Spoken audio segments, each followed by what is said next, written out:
Hello student, আমি তোমাদের sir তোমাদের সকলকে স্বাগত জানাই। তোমরা যারা ভাবছো যে মেরিট লিস্টে নাম এসে গেছে মানেই চাকরি পাকা, তারা একটু দাঁড়াও। একাদশ দ্বাদশের মেরিট লিস্টে নাকি হাজারেরও বেশি অযোগ্য বা টেন্টেড এর নাম ঢুকে পড়েছে। আর সব থেকে বড় খবর, এসএসসি নাকি নিজেও আদালতে স্বীকার করেছে যে ভুল হয়েছে। তাহলে বুঝতেই পারছো তোমরা, একবার ভাবো যে এই 1000 অযোগ্য প্রার্থীর জন্য হয়তো তোমার মতো হাজার হাজার যোগ্য প্রার্থীর নাম মেধা তালিকায় থাকার পরেও ভেরিফিকেশন বা ইন্টারভিউ এর ডাক আসেনি। তাহলে প্রশ্ন হলো যে এখন কি উপায়? হাইকোর্ট ঠিকই নির্দেশ দিল, আর এই অযোগ্যদের বাদ দিলে সেই সিটগুলো কি তোমরা পাবে? আজকের ভিডিওতে এই সব প্রশ্নের উত্তর দেব একদম অফিসিয়াল আপডেট সহ। তাই ভিডিওটি স্কিপ না করে শেষ পর্যন্ত দেখো, কারণ শেষের খবরটি তোমাদের জন্য অত্যন্ত গুরুত্বপূর্ণ। সো বন্ধুরা, বিচারপতি অমৃতা সিনহার এজলাসে মামলাকারীরা একটি মারাত্মক অভিযোগ এনেছেন। তাদের দাবি এবং সদ্য প্রকাশিত একাদশ দ্বাদশের প্রভিশনাল মেরিট লিস্টে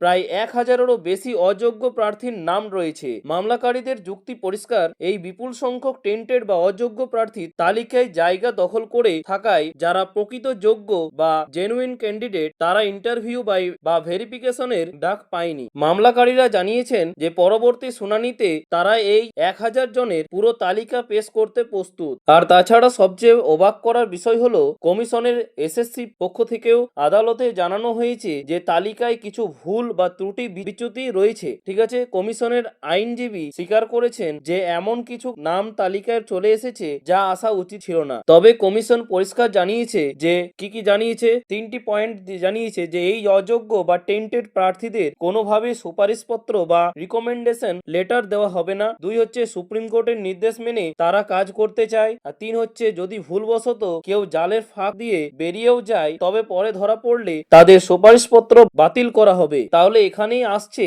আসল প্রশ্নটি যা বিচারপতি অমৃতা সিনহা কমিশনকে করেছেন। আদালত জানতে চেয়েছে যে এই যে অযোগ্যদের নাম বাদ দেওয়া হবে, তারপর যে শূন্যপদ বা ভ্যাকেন্সি তৈরি হবে সেই জায়গায় কি ওয়েটিং লিস্টে থাকা যোগ্য প্রার্থী সুযোগ পাবে? এই জায়গাটিতেই ধোঁয়াশা। কমিশন কি সেই সিটগুলোতে তোমাদের নিয়োগ করবে নাকি সিটগুলো ফাঁকায় পড়ে থাকবে? এই বিষয়টি স্পষ্ট করার জন্য আদালত কমিশনকে আগামী 4 সপ্তাহের মধ্যে হলফনামা বা অ্যাফিডেভিট জমা দেওয়ার নির্দেশ দিয়েছে। আরো একটি গুরুতর অভিযোগ উঠেছে যে শারীরিক প্রতিবন্ধী বা পিএইচ ক্যাটাগরি নিয়ে। অভিযোগ যে 100 পয়েন্ট রোস্টার এবং 4% সংরক্ষণ নীতি ঠিকভাবে মানা হয়নি। বিশেষ করে অর্থোপেডিক্যালি হ্যান্ডিক্যাপ প্রার্থীদের জেনারেল ক্যাটাগরি হিসেবে গণ্য করা হয়েছে। কমিশন এখানে অদ্ভুত যুক্তি দিয়েছে। তারা বলেছে তারা রাজ্যের নিয়ম মেনে কেবল এজেন্সি হিসেবে কাজ করছে এবং এই শূন্যপদগুলি পরবর্তী নিয়োগ প্রক্রিয়ায় ক্যারি ফরওয়ার্ড করা হবে। অর্থাৎ এই নিয়োগে সেই সিটগুলো পূর্ণ নাও হতে পারে।